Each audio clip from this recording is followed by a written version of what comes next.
नमस्कार, मैं हूं आपके साथ शिखा ठाकुर। हमारे खास प्रोग्राम क्या कहते हैं नरेंद्र मोदी में आज आपको सुनवाएंगे पीएम मोदी का वो ऐतिहासिक भाषण जो उन्होंने 16 मई 2019 को उत्तर प्रदेश के मऊ में दिया। अपने भाषण में प्रधानमंत्री ने कहा कि वो महामिलावटी दल जो महीने भर पहले तक मोदी हटाओ का राग अलाप रहे थे, वो आज बौखलाए हुए हैं क्योंकि उनकी पराजय पर पूरे देश ने मुहर लगा दी है और उत्तर प्रदेश ने इसमें सबसे आगे बढ़कर इनका गुणागणित ही बिगाड़ दिया है। भाई और बहनों, वो महामिलावटी लोग जो महीने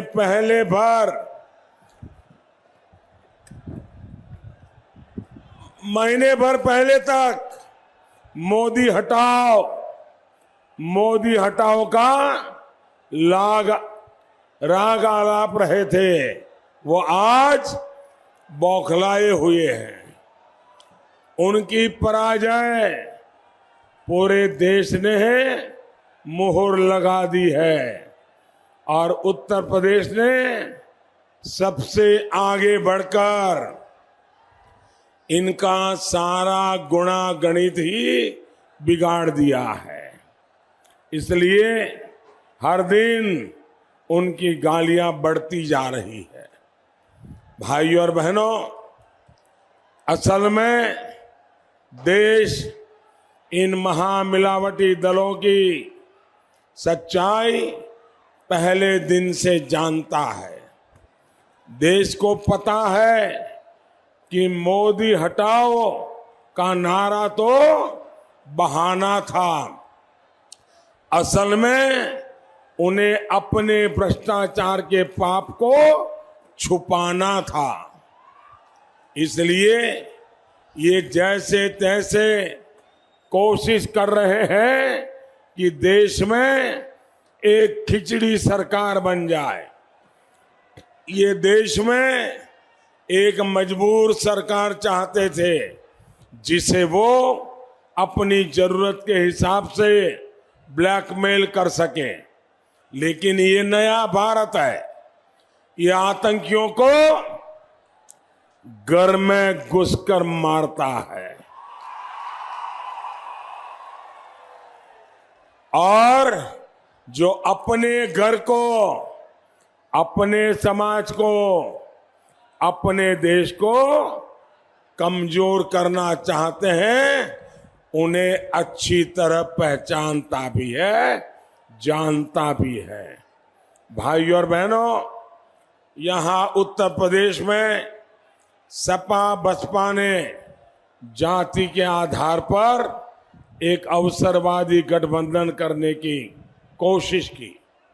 लखनऊ में एसी कमरे में बैठकर ऊपर से तो डील हो गई, लेकिन जमीन से कटे हुए ये नेता अपने कार्यकर्ताओं को ही भूल गए।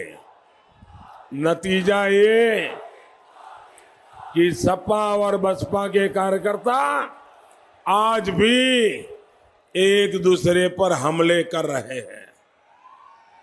साथियों, दूसरी गलती सपा बसपा ने ये सोचकर की कि दोनों दलों को उनका वोट एक दूसरे को ट्रांसफर हो जाएगा।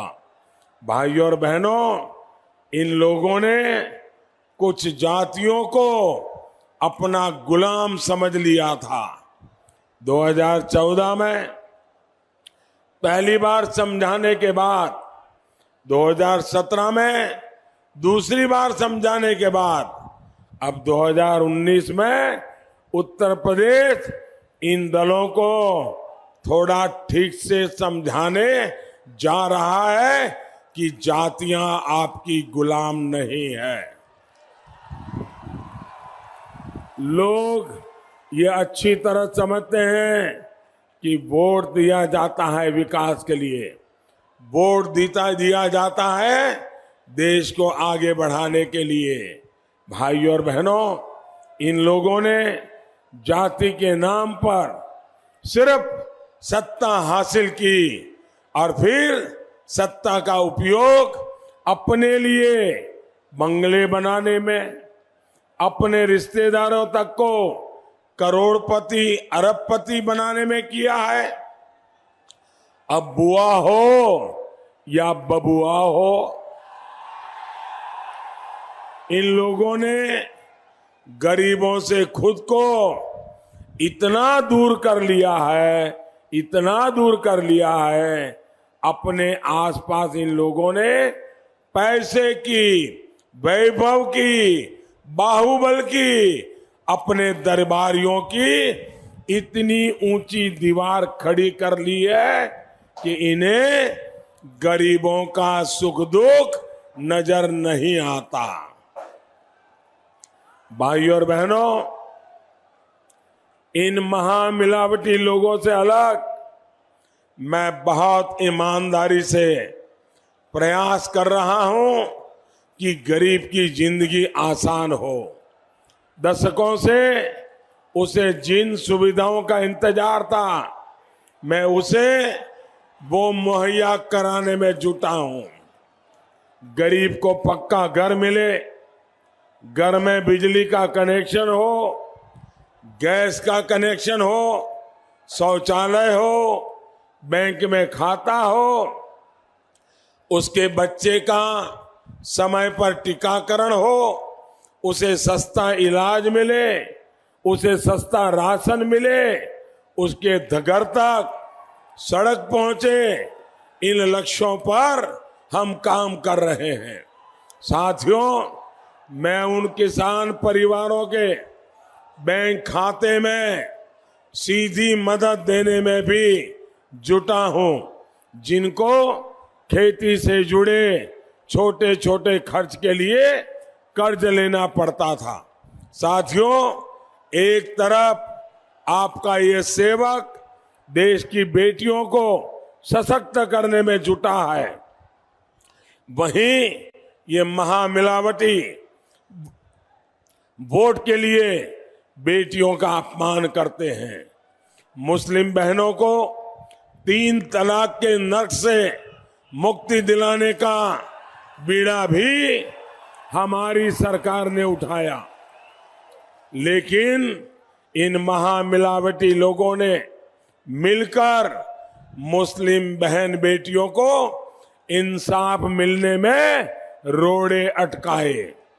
सरकार चाहती है कि मुस्लिम महिलाओं को उनकी भावनाओं के मुताबिक, उनकी आस्था के दायरे में ही 3 तलाक के खिलाफ आवाज उठाने का अधिकार मिले।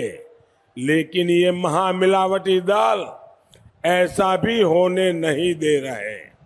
इन लोगों का रवैया क्या है, ये यहां महामिलावट वाले उम्मीदवार में भी नजर आता है। सपा बसपा ने यहां से ऐसे उम्मीदवार को टिकट दिया है जो बलात्कार के आरोप में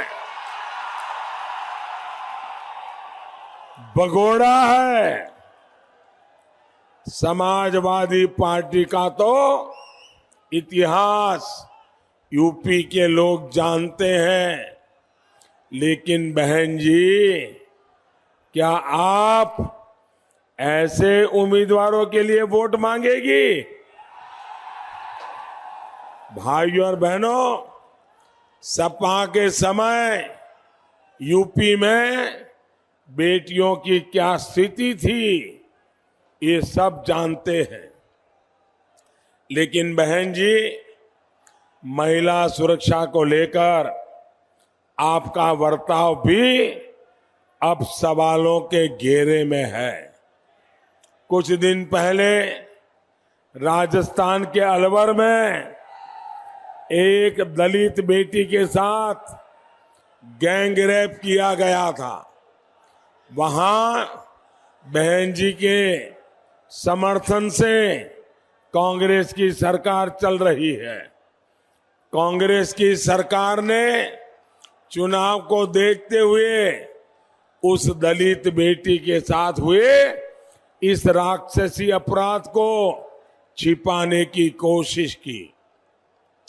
बहन जी सब जानती है, लेकिन कांग्रेस सरकार से समर्थन वापस लेने के बजाय वो मोदी को गालियां देने में जुटी है। दलित बिटिया के साथ बहन जी का ये रवैया बताता है कि ये महामिलावटी अपने स्वार्थ के लिए किसी को भी धोखा दे सकते हैं। भाइयों और बहनों, महिला हितों, महिला सुरक्षा के लिए हमारी सरकार प्रतिबद्ध है। आजादी के इतिहास में पहली बार बलात्कार, रेप केस में फांसी की सजा का प्रावधान इसी चौकीदार ने किया है।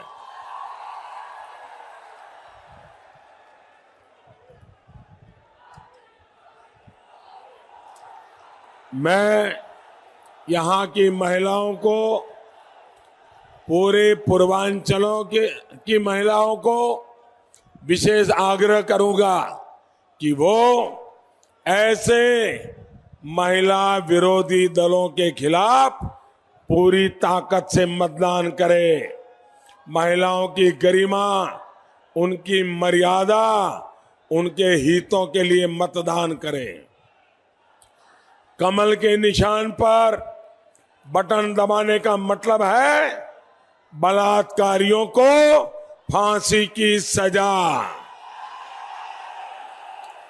कमल के निशान पर बटन दबाने का मतलब है घर घर शौचालय, घर में पानी की सुविधा। साथियों, मैं यहां आने के लिए रास्ते में था तो पता चला कि बहन जी ने पश्चिम बंगाल को लेकर मुझ पर निशाना साधा है। चुनाव आयोग को भी आड़े हाथों लिया है।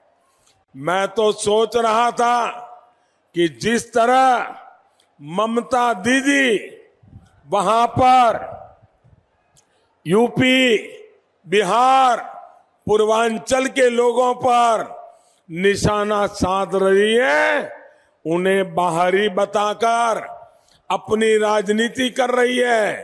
बहन मायावती इस पर ममता दीदी को जरूर कुछ खरी खोटी सुनाएगी,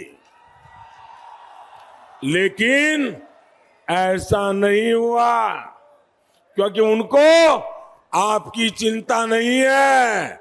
उनको तो कुर्सी का खेल खेलना है। साथियों, यहां यूपी में सभा के बाद मैं आज फिर एक बार बंगाल जाने वाला हूं। बंगाल की मुख्यमंत्री लोकतंत्र के द्वारा चुनी हुई मुख्यमंत्री, भारत के बंधारण, भारत के लोकतंत्र, 130 करोड़ देशवासियों के आशीर्वाद से मोदी जो प्रधानमंत्री चुना गया है, उसको बंगाल की मुख्यमंत्री अपना प्रधानमंत्री नहीं मानती है। वो पाकिस्तान के प्रधानमंत्री को तो प्रधानमंत्री मानती है, लेकिन हिंदुस्तान के प्रधानमंत्री को प्रधानमंत्री नहीं मानती है। और भाइयों बहनों, आज जब मैं बंगाल जा रहा हूं तो देशवासियों को याद दिलाता हूं। मुझे याद है कुछ महीना पहले जब पश्चिमी मिदनापुर में मेरी रैली थी तो किस तरह की अराजकता वहां के टीएमसी द्वारा फैलाई गई थी।